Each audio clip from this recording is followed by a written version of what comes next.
Welcome everybody to the True Potential in China video and podcast. My name is Daniel Harrison, Chief Executive at True Potential, and I'm thrilled to be joined by my fellow travellers, Jeff Casson, David Harrison and Mark Henderson.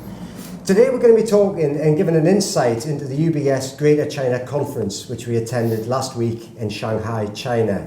It was a fascinating 4 days away really, and a chance to get to know another side of the world and to really help us with our mission to do more at True Potential. Before we really get into detail, welcome everybody, and Jeff, if you wouldn't mind kicking off, just letting us know what you wanted to achieve, what you wanted to get out of the conference. So for me, it was about being able to be immersed in China for a few days to get a clearer understanding of what's happening and to have no distractions. And I think ultimately to take away from it what was going to be China's response to the signing of the trade deal, how should we think about Chinese growth in 2020 and beyond. Great. David? Fairly similar. I think that it pays to, well, TP has always done this. It pays to look out rather than in. So you can't look any farther out, if you like, than China. Mark and I were in Hong Kong recently, and the difference between Hong Kong and Shanghai was good to see. So it's really that. It's a long way to go, a long way to come back. But it's amazing what you see when you're not really looking. What type of differences, David, did you see between Hong Kong and Shanghai? Well, apart from riots and things like that, I think a lack of police, almost total lack of police in Shanghai. Yeah. They were there, and there were different sizes of police. There were normal sized policemen, and some about 6'5" tall, who were, and they all looked exactly the same height. It all sounds silly, but they're the ones with the really hard gear on. But you hardly ever saw them. And certainly we were in the financial area, but then we went into all the concession areas. So that, I mean, another big I suppose in Hong Kong, the big difference between Hong Kong and Britain and China and Britain, there absolutely no, if you are, for example, disabled.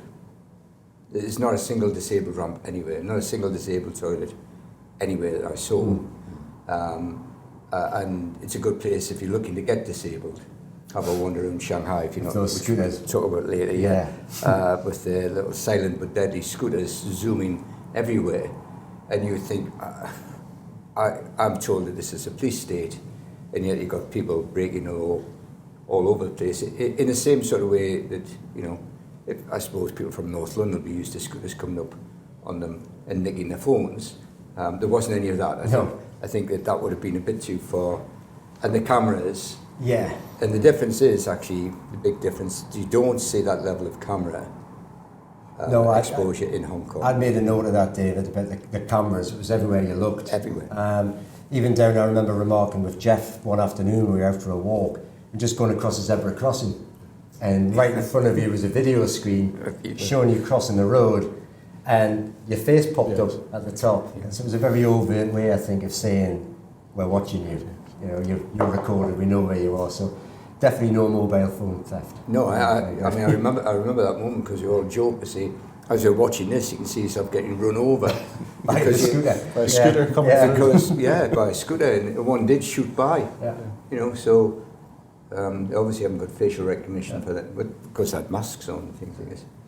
Interesting to see as well in Hong Kong, they banned the use of masks, and now they're saying you've got to have masks. You've got to have the masks back on. For a different serious reason. Yeah. And Mark, just kicking off with the Hong Kong part, just following on from David, I think it was yourself who mentioned that Hong Kong gets a lot of plaudits for the skyline, how it looks, the financial district, but I think it was you kind of said this is a far more impressive skyline. It is, Dan. Hong Kong is impressive. Yeah. Depending on which side of the river you're on, you'll get a better view. The Kowloon side looking onto Hong Kong Island is spectacular. But the size of Shanghai dwarfs Hong Kong. Right. And, we're talking to other people when we got back, others who've been there, and they say it's twice the size of New York. Yeah. The high-rise buildings. And the light show at night is something that, everybody should get the chance to go and see if they can. It was impressive that evening when we were at the asset management dinner and we were looking out, because we were almost at a juxtaposition between the river. So we could see down the Bund on one side and see the Pudong district where financial side of things sits, and that was an impressive view, and the light show was something else, wasn't it? It was interesting as well, Dan, because from a climate point of view, Hong Kong is a lot friendlier than Shanghai. Yeah. You know, 18 degrees down in Hong Kong when it was about 4 or 5 when we were up in Shanghai.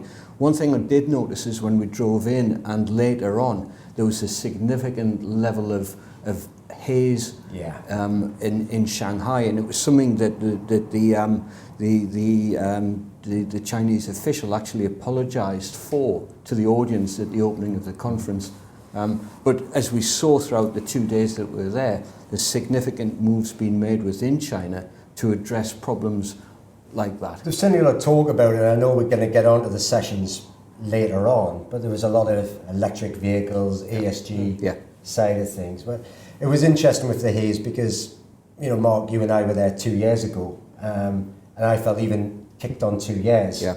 It was significant. Yes. And Jeff, which is interesting, you know, when years? you think about the environmental standards and how they've changed within China. Yeah. Yeah, we're still discussing a pollution problem. We are. And there's still a haze that you have to deal with. And you know, if I think about it from 5 years ago, Shanghai Tower wasn't finished. Yes. It's now finished, second tallest building in the world. But even from there, you can't see that far. No. Because of the haze. Well, that's it, because we got the elevator up, didn't we? The fastest elevator in the world. It takes 55 seconds to go a lot of floors. Yeah. And yeah, we couldn't see, could we? No. Yeah. I think, Dan, it's safe to say it's a city in a country of extremes. You know, David said before about Nelly being knocked over by somebody on an electric scooter, but you just have to lift your eye line up to the river and see the freight that's going up and down. And when we were you know, close to them, the diesel fumes that were coming off the shipping going up and down the river was at a real extreme to the steps which are being made with the you know, passenger vehicles in the city itself. But that also is a contrast, I think, with China. I counted one afternoon, just out of interest, that certainly in Hong Kong Island, where we were, I would say 1 in 5, Mark, 1 in 5, 1 in 6 cars were electric. Yeah. So there's a huge difference to probably anywhere else in the world. Out of those, a good 50 to 60% of those were Tesla. Yes. So you got used to this Tesla mark in Hong Kong. In Shanghai, most of the traffic wasn't electric; it was combustion. Yeah.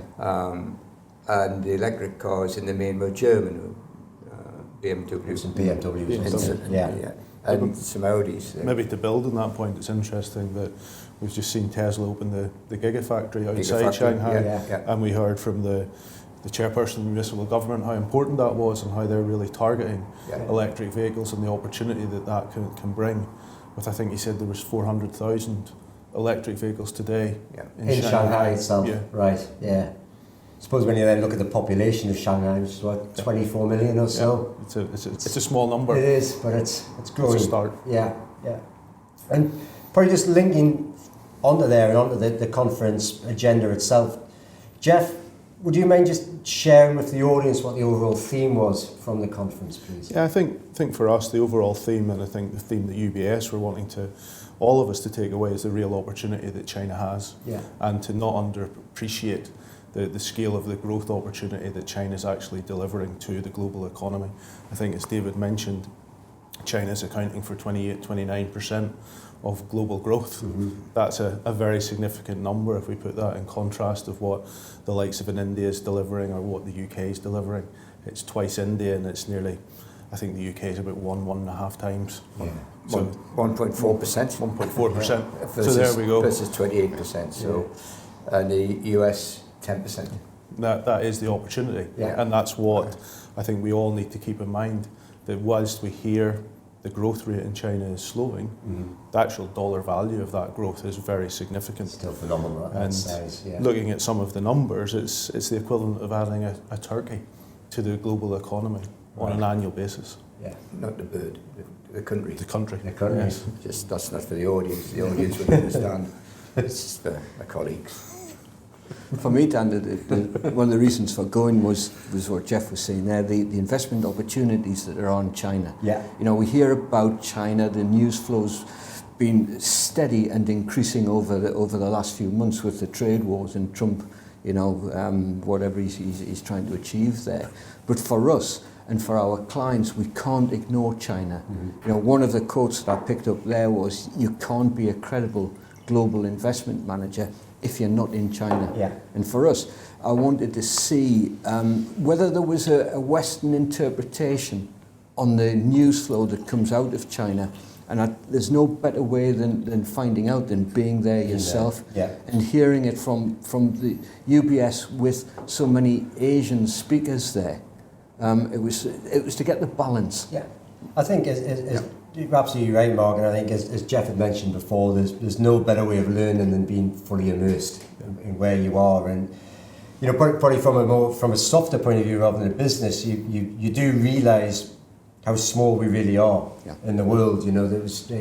We were really few and far between in terms of Western faces versus Asian faces. Even at the conference itself, there was nearly 3,500 guests and speakers at the conference across, say, 47, 48 sessions. And, very much the outlook on Asia and on China and the specialists within there. It's quite fascinating. I think it probably really resonates with the whole diversification story which we try to tell at True Potential, which is don't just look inward.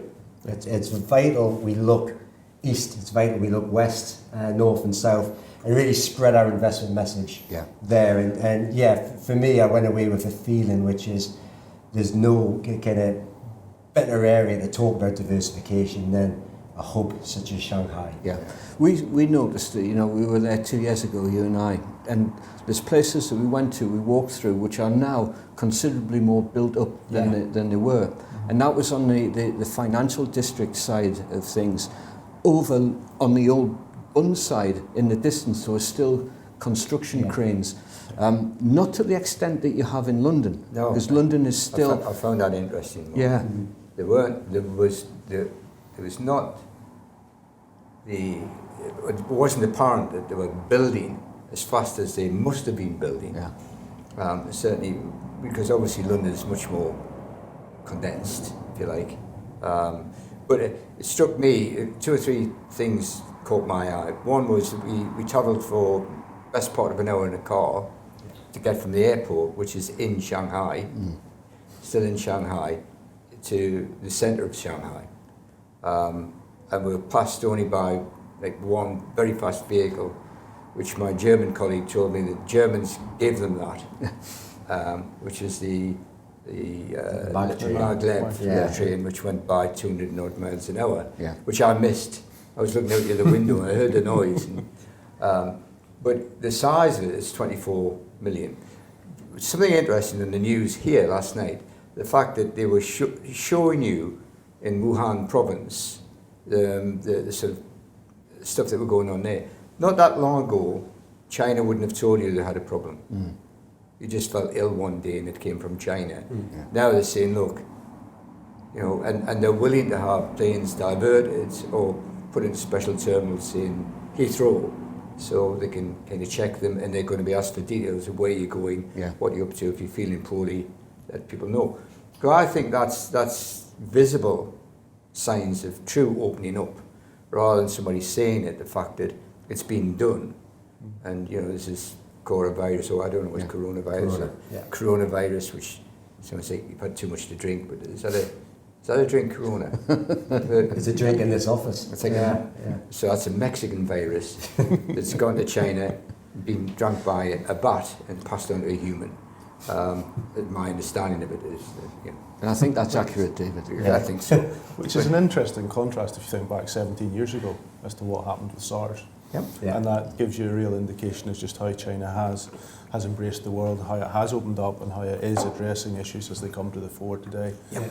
So it is really changing. It is. I think, probably David, on a wider point of view, if we keep just looking at China as a country rather than looking at the investment side of things, what key learning do you think you've taken from China in terms of what it can mean to us at True Potential or to our investors as well? I've been not fascinated with China, but I've been interested in China for 30 odd years. I've got books, as you know, in my library about China, the future giant, all this thing when it was already a giant. And many books on Silk Roads and, the latest Silk Road book and so on and so forth. What's interesting, Asia on its own, which is China, India, a few others, it just dwarfs the rest of the world. So what you've said, that quote is quite right. China on its own dwarfs anything. The difference between India and China is stark. India's not even begun. No. China, and of course, yes, the Chinese are doing practices which really was an interesting thing, Daniel, I think, on the plenary speakers, where there was a gentleman from, I think, San Diego University, who quickly became a kind of mini Trump, although he was pretending not to be. There was an American caught in between who didn't know where to sit. You had Madame Wu, she began off as a full name, but then the Chinese guy was, so Madame Wu, and I thought, well, she's important. Of course she was. She was in government, but she'd been hiding that behind the kind of, she'd been some sort of academic and things, but when she got bristled by the guy saying, we've took over South China Sea, you've even called the sea South China Sea, and she riposted with, well, what are you going to do about the Indian Ocean? And you think, name the Indian Ocean after India, maybe India should claim it, So I just thought that interesting point there is that their view is, you've done what you wanted to do, USA, allow us to do what we want to do. USA is, you steal, basically, you're stealing property and so on. And I think between the two, it's correct. I mean, the Americans have a different way of enforcing what they want. And he was even saying, the fact that we send gunboats all over the world, you should be pleased with that. And you think, well, I don't know, if I was an Iraqi, 20 years ago, I wasn't quite pleased that he absolutely buggered my country up. But you still think of that as being a good thing in the mess afterwards. But the Chinese do something very different, which is to lend money to nations, and then use Chinese labour and companies to build those nations, which is, it's just a fancy way. There's belts and braces, belts and road. What I also found interesting is you go into China, you've got fingerprints, but the first thing it's recognised is facial recognition. Yeah. Mm-hmm. So when you get your visa, they have a little camera will click when you're talking to them. So they've taken their authentic version of you as well as the passport. They've also taken your passport off you for a week. So anything you've ever done, anywhere you've ever been to do with that passport, that's in their database in China. When you enter China, they don't need to do anything. Just recognise your face, just double checking that you haven't swapped fingers on the flight out, and you're in. So that sort of stuff is alien to us, but I think that, I don't know, Daniel, things such as the quotes that you've heard. I mean, somebody's talking about Starbucks doing well, and probably the only Western consumer company that's done really well in China. Very much so. So they're opening maybe one store a day, something like that. It was close to 2 in the end, David. Close to 2? Yeah. However, Luckin Coffee, Luckin, Luckin Coffee, that looks remarkably like a Starbucks outlet. Getting back to, you've copied it, well, it's coffee, like Cafe Nero is nothing, it's just coffee, you just, in London you pay a lot of money for coffee because you're foolish. They're the same. So a couple of things there. Luckin Coffee are opening officially one new store in China alone every 3.5 hours. So it's just the planning around that, the ability to open in different cities, now lots of cities in China, one new place every 3.5 hours. Never mind signing people up for the franchise, never mind, the whole thing is staggering. I think one of the things that they're doing is using technology to enable that speed of opening, and if there was another thing that we could take away from it was just how technology is being used in China. So we speak a little bit about the electric scooters, but obviously there's always the bikes. So the Boris bikes, where you could effectively open them with your telephone. And various other ways of payment. So we had them in Newcastle, but they threw them in the River Tyne, didn't we? Yeah, had to get rid of them. Had to get rid of them because every Friday night and Saturday night, 2/3 of the bike estate went into the river. But I mean, linked really well with Jeff was saying at the payment side of things there is that very much, and I think it's probably a Big Brother-esque as well to keep a track on everybody, is the WePay system. Yeah. WePay being very much a dominant platform, probably not a platform we'd recognise over here as far as its payments, its message. So it's a bit like PayPal, it's a bit like WhatsApp as far as your messaging, it's a bit like Facebook as far as it's the social side of things as well, amongst other things. So there's huge data repository across one platform. And one of the things I noticed, which I didn't necessarily spot 2 years ago, a lot of the restaurants now, you can just pay there and then. So you don't even need to talk to a waitress or a waiter. And I think that's the thing, if we think about a cashless society, China is potentially closer to being a cashless society than a lot of others, because people are already using their mobile phone and platforms as a means of payment. The vast majority could survive without any cash in their wallet. We all got cash out, didn't we, to go? Yes. And we brought so much of it back. Brought most of it. So a bit like Neil Johnson, who would take some cash and bring more back, because he'd pick the tips up off the table and things like this, if you're not looking. But you couldn't, you didn't even know if tipping was needed or not, although we did. And probably, we should have got smaller denominations, because we made some people quite rich, I think, for 5 minutes work. But the cashless society, the thing I was looking at was the AI stuff, Daniel. So I tried to attend all those workshops, and also the evidence labs and things like this that they've got. And there's good news and bad news for me there. I mean, the good news is it's there, and sooner or later, someone will make sense of it. The bad news is bits of it can be very intrusive, and in the wrong hands, clearly, and I think it's probably in the wrong hands. I think if you believe the rumours, that the Chinese maybe are relaxed on the streets because they know where everybody is. I would think that would be incredible if that's true, but certainly there are a lot of I don't think it would be beyond the winter man, David, again, going back to the kind of WePay platform. I remember Mark and I were there last 2 years ago.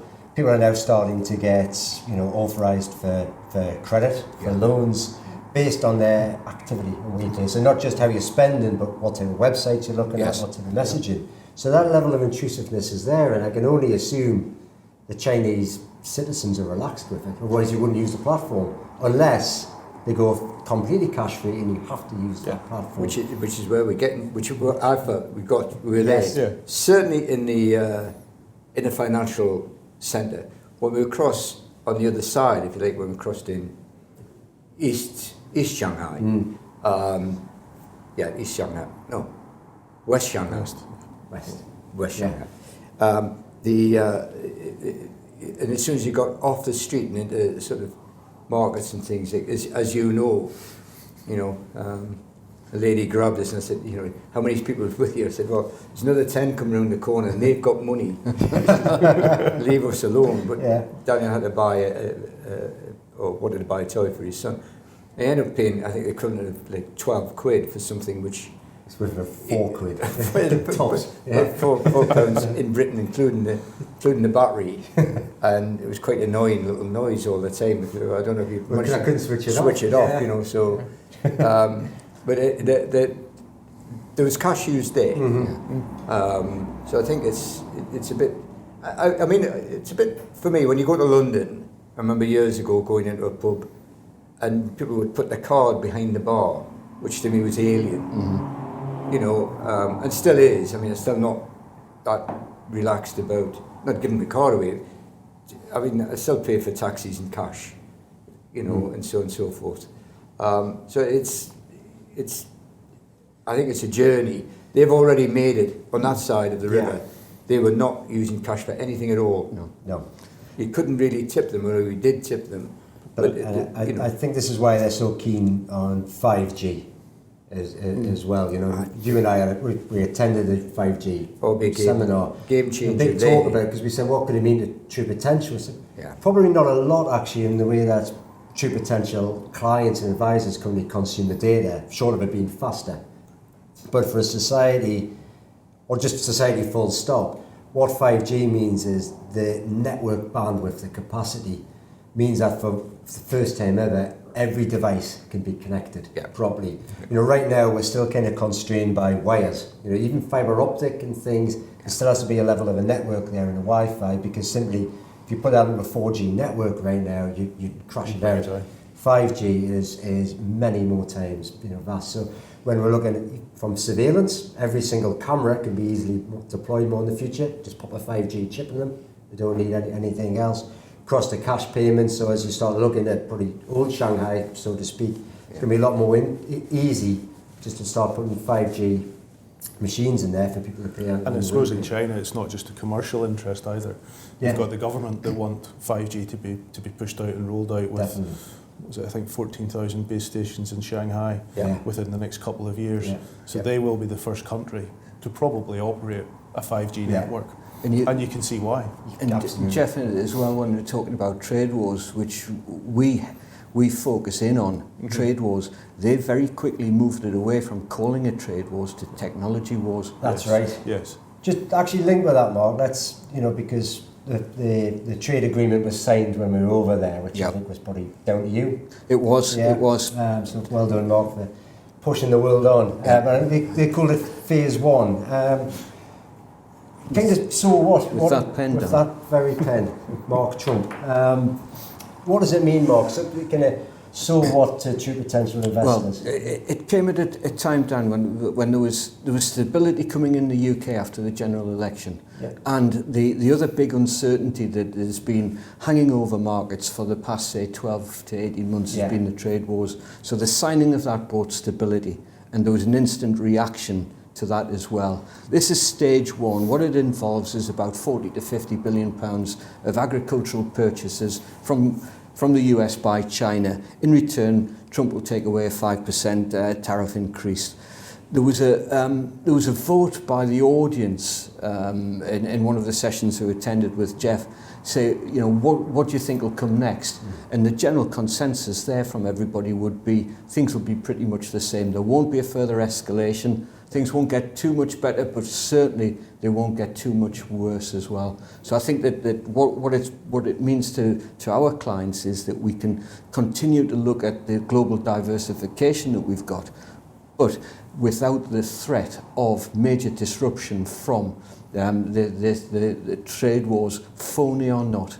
Got it. I think to maybe build on that point, it's very much from a US perspective that the trade war needs to be agreed or placated, given it's an election year. Yes. Mr. Trump wants re-elected, and to have a trade war in the background was not good from an economic perspective. So to have that first aspect of it put to bed is a positive. I think just building on what we've been touching on, the issues around intellectual property and the harder aspects of the trade deal haven't been resolved. So they're still in the background. And that will take a lot of time to renegotiate or to negotiate away. And do you think, Jeff, this was what was linked with what was in our Phase 2? I think that was the interesting thing. I think it kind of split the audience in some of the polling that was done. Will there be a Phase 2? Will there not be a Phase 2? And there are many aspects of Phase 2 that maybe doesn't come to fruition. And it just takes time over a longer period of time to negotiate. I think the other aspect of that is China's not going to stand still and wait to negotiate something. A lot of the discussion around some of the sessions was just how China's going to invest much more in its domestic technology industry. So one of the things we heard was that we will see more investment in semiconductor manufacture in China. We won't see it being sourced from the US. Or even Taiwan. They will become what they want to become independent, and that's the Made in China 2025. So I think David was talking about the technology and this ambition of the Chinese to truly mean made in China for all of their parts. There's two or three things for me, Daniel, that getting down into the detail of where these things go. So the Trump situation there it's a bit like Britain with Brexit and stuff like this. Anything we know, I mean, everybody who's listening, and we know the media will look for anything bad anywhere in the world. That's it. I mean, even the poor so-called president of Venezuela had to pop up in Britain because all of a sudden Venezuela doesn't exist anymore. And yet the amount of refugees going from Venezuela to Colombia is much greater by many times than anybody's ever come out of Syria. But because it doesn't suit the sort of elite media, it's no longer, it doesn't, for now, Venezuela doesn't exist. So when you look at the Trump situation and the Boris Johnson situation, all the rest of it, these things get so overblown that by now, I think most people are actually used to it. I think we're used to dumbing down. And the markets didn't suffer that much, they were held back slightly. And I think it's really hard for journalists right now. I think it's really difficult because they've got no bad news. So what are they going to do for a living? They'll just, as per normal, make much of it up, invent it. But the Huawei thing's a good example of what not to do. So 3 or 4 years ago, a big part of the components for Huawei would come from America or would come from Taiwan. Now, none of them do. So the thing about being, and it's important for Britain as well, because here we are, we look small, but yeah, we probably are one of the most powerful countries in the world because of the things we're good at, which unfortunately are armaments, armed forces and soft power. Chinese are huge, and yet who's the most important? Well, China, but in some places, Britain. The USA is important in some places. So, you see Donald Trump go to Davos, there's half of his army goes with him just to show who he is. Everybody knows who he is. And that was a ploy, it is a ploy, he's got to sign something, because they're getting hurt. USA are getting hurt by this. Chinese, possibly, they know no better, they're on the rise. Americans have been fat and lazy as a country for years, so whenever you get situations like this, it's the ascending power that hurts less. You have to play that carefully. The other thing was quite a bit of speculation from the hawkish kind of Americans about Hong Kong and Taiwan, and that this could lead to a war. And I looked around the audience, and the Chinese were going, a lot of them, and in the audience as well, you could tell the Chinese, they were the ones without earphones on, so they were listening to English speakers, and I would agree with you, Daniel. I mean, 70, 85%, maybe 90% of the people there looked Chinese. Yeah. So we were getting looked at in the street, the back streets, especially by kids going, who are they? They look strange, kind of thing. Whereas, you wouldn't get that in most places in the world any longer, but there you've got 1 and a bit billion people, the bulk of which will have never, ever, ever seen, a Western person in the flesh. So all of those strange things are there, and yet look what they're doing. Yeah. So I was asked many years ago, would you rather trust a Chinese businessman than an American one? And my answer was I would never trust an American businessman on anything, because I've never found any you could really trust. It's a lot of noise, and anything that's got to be signed 100 times by lawyers intrinsically is bad. There's something there with them. The Chinese, I wouldn't know. I've dealt with Chinese before in a different business, and they're found to be good to the word, but no doubt they're business people. Yes, they do copy things, copy handbags, as you know, Mark. You were just disappointed that, the thing you spent a lot of money for. You could have got the same thing much cheaper. But I think the thing for our people and us to understand is Britain has got a great place to play in that juxtaposition, to use your word, Daniel, not just between Europe and America, but between, America and China. Yeah. And Asia is many times bigger as a market as Europe, the USA, and Britain put together. It's much bigger. It's huge populations and largely unexploited. So, for us, it's some of our money has to be there in the right vehicles. I think that's where the real opportunity is. If we think about demographic growth, where do we have strong demographic growth? Yeah. Primarily in Asia. Yeah. Maybe not in China because of the past one-child policy, but in the rest of Asia we're seeing significant growth. If we think about where GDP per capita has gone over the past 10 years, it's went from $1,000 to $10,000. That's a material change, a very significant change. But more importantly, that's driving growth in consumption. And that's really important for the domestic economy. So we've seen the consumption market in China increase from about $2 billion to something that's a $7 billion consumption market alone. And the economy started to transition away from one that's around manufacturing to something that's a serviced and consumption-based economy. Well, you could see that in terms of consumption. Just, the hotel, nice hotel where we were surrounded by two huge shopping malls in terms of the consumers. And again, dominantly Chinese nationals shopping in there. One mall, Chanel, Dior, Hermes, etc. Super brands. Yes. I think you describe it as.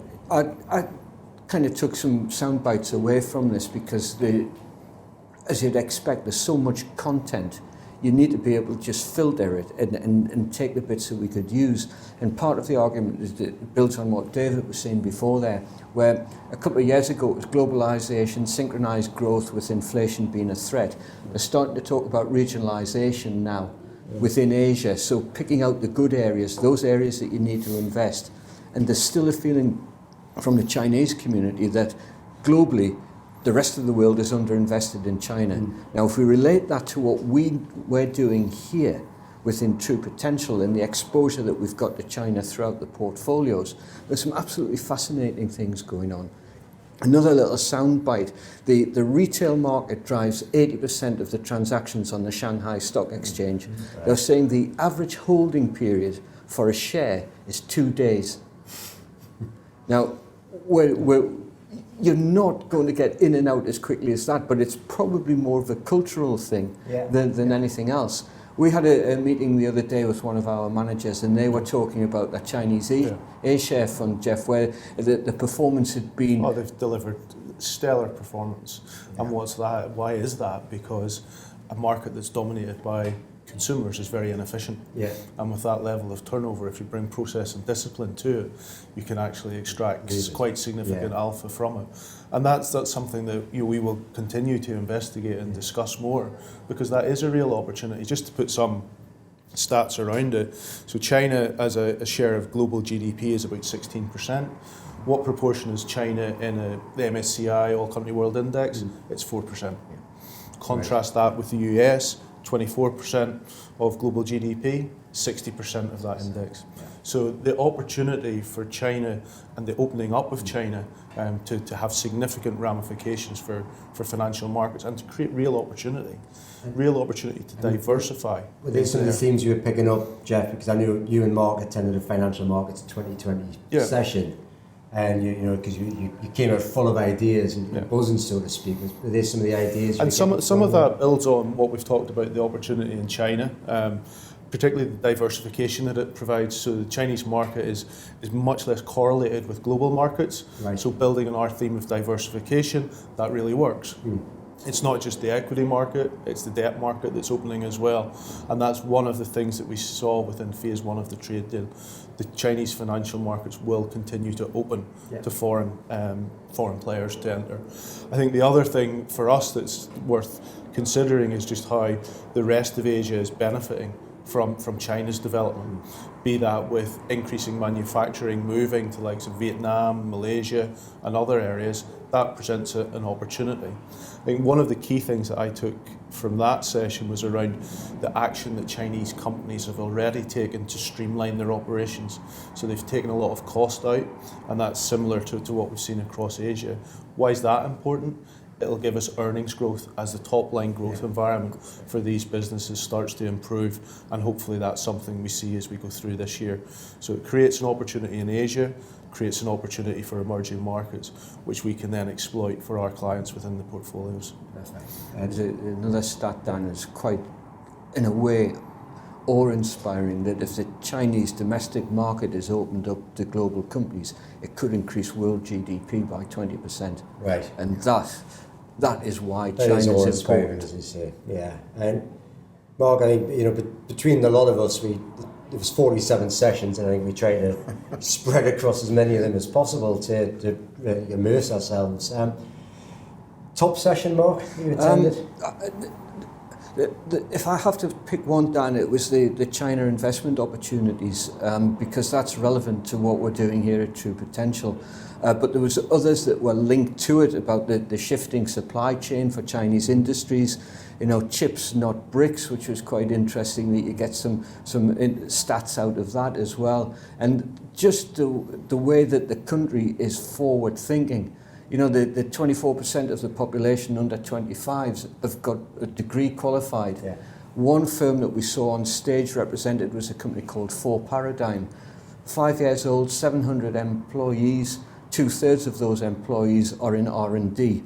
So they are not looking backwards, they are looking forward. And that's the real message. I went out there with two questions in my mind. Does China move with the rest of the world, or does the rest of the world move with China? And I think that we're on the tipping point to that being the latter. Yeah. Certainly in the next 5 to 10 years, I think the rest of the world will have to move with China. And I think that was very much the point of Madam Wu was making in that discussion around the changes and the political dynamic of how it's evolved and how that relationship, whilst it was in one position before, that position is going to have to evolve, and the world will have to recognise to an extent some of the leadership that China's actually bringing to the table if we're going to continue to evolve. And I suppose that was the interesting thing. It wasn't about coupling, it was about decoupling. And decoupling not just around economic growth but also around the technology area, which we've discussed already. David, any key takeaways? What you've got is, just by wandering around, which I think is, just by wandering around in any area, unchaperoned, whatever, you feel very safe there. Yeah, you feel very safe. It wasn't the traffic I thought it would have been. It wasn't the bicycles I thought there would have been. They've advanced from bicycles maybe to motor scooters or whatever. There were a lot of those knocking about. But in the main, people were in cars or in taxis or in public transport. And it was not like, I would say, also you can tell by people do that, open the door for you, this, that and the other. No, they don't, but they don't in London either. People like me still do, but they don't, they're busy. They are busy. You can't hang about, you've got to go. So it's not quite like getting on a tube where you've got to punch your way in and out. People are, but away from that, they're very gracious. Yeah. They're very gracious, and they couldn't do more to help you.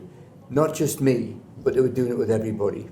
So you never felt, I always felt as though I could ask somebody to help me if I was stuck for something, where you don't always feel that. In New York, they'd rather run you over.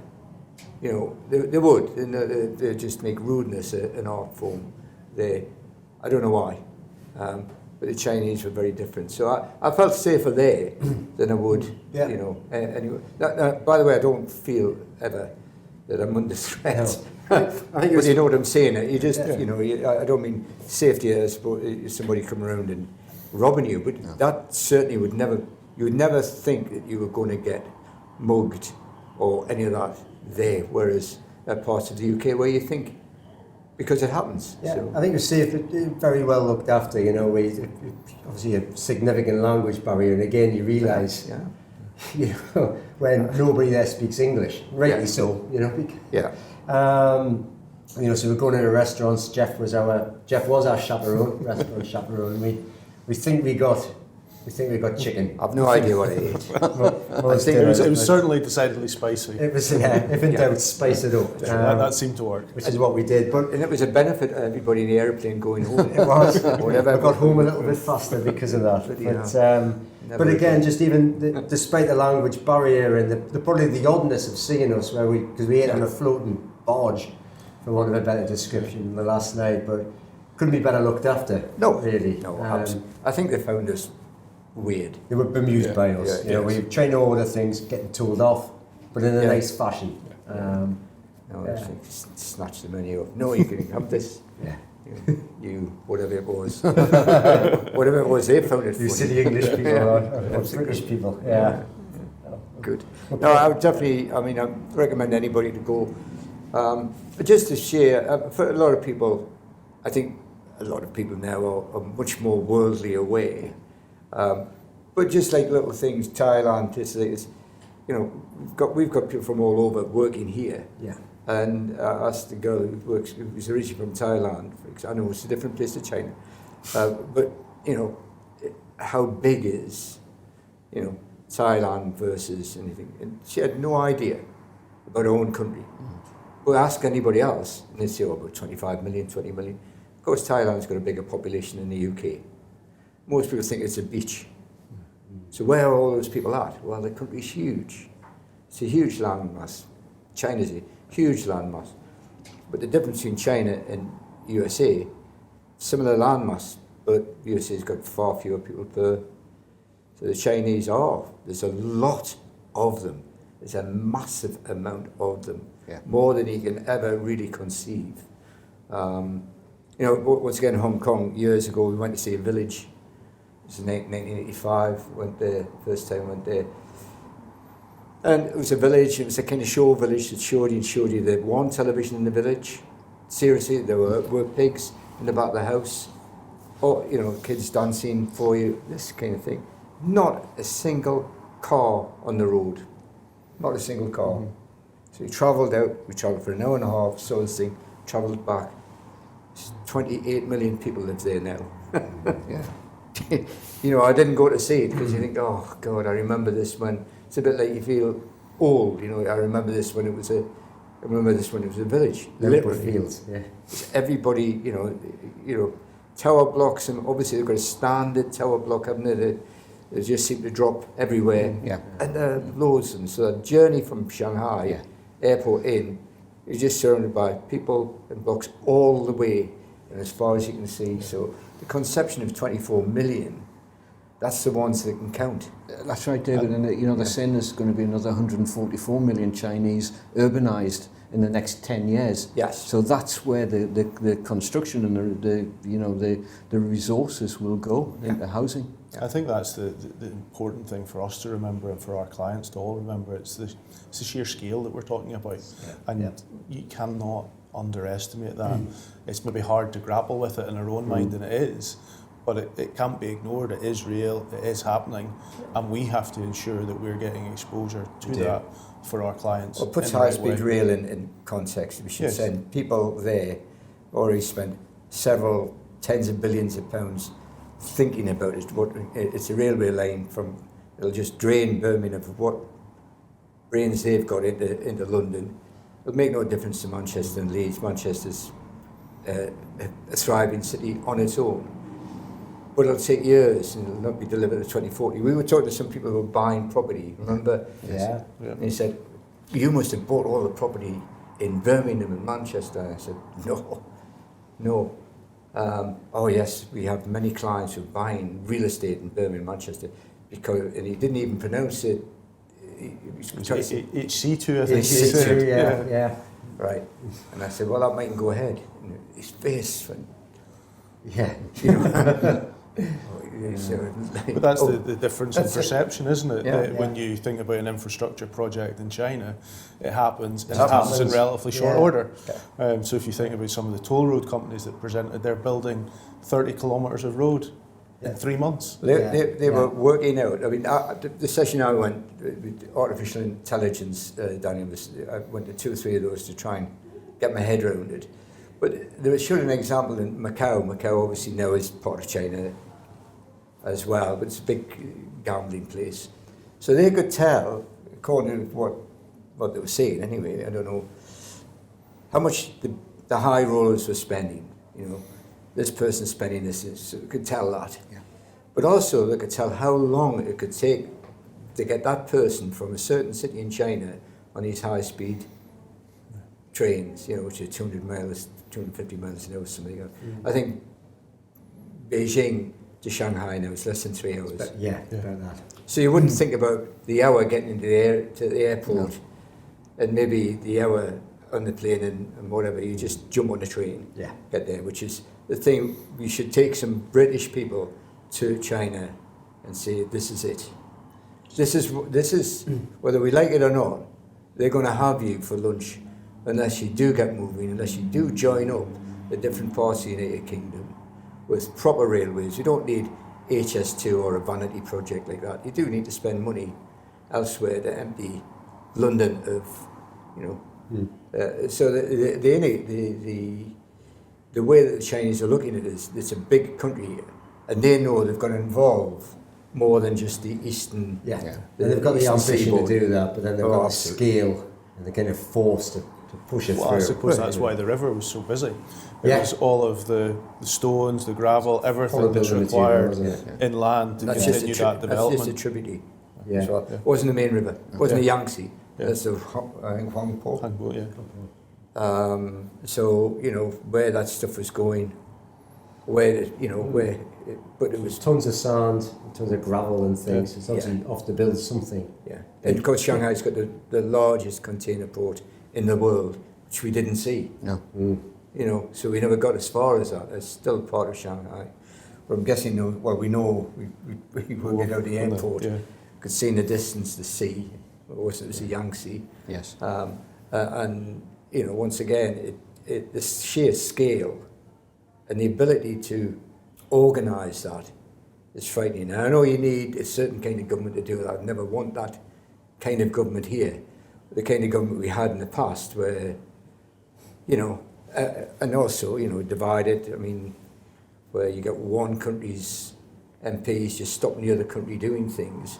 We can't, if Britain's going to break into a world power again and do all the stuff it needs to do, that it possibly couldn't do underneath the European situation. We do need to be able to make decisions quickly and do them, get them going. Once these things start going, that's fine. I wouldn't be for, when you were there 2 years ago, when you were there 5 years ago, a big part of that financial district didn't exist. It was, and where those people who lived there. Well, as Jeff says, the Shanghai Tower wasn't there 5 years ago. It's the second tallest tower in the world now. So, for the sake of the benefit of, say, 10 million people, a few hundred were displaced. In Britain, it's the opposite. If you've got somebody with a bad leg, that's it. Everybody has to have a bad leg. And we just have to think, and we, as a company, think that way. We stop labelling. We just treat people, if they can do the job, they can do the job. Exactly the same. That's what I like about the Chinese. If you can do it, you'll do it. It doesn't matter who or where you're from. And just to maybe build on that, it was interesting to note just at the very, very start of the conference when the several central bankers talking about the need for fiscal stimulus and bringing that through. One of the speakers actually mentioned the UK and the need for investment in the north of England, which I thought was fascinating, because to go the whole way to Shanghai and to hear a former Reserve Bank governor of the Bank of India talking about that was fascinating. Good. I think pretty wraps things up, gentlemen. Thank you, Mark. Thank you, Jeff. And thank you, David. Also, a big thank you to Andy Larkin and the team from UBS Asset Management for hosting us over there. It was a privilege to be there, and I think hopefully you've all got a real feeling of the insights we got out of there. Thank you also to our audience for tuning in today and for listening. Hope you've enjoyed the insights. Stay tuned for more such videos in the future. Thanks, everybody.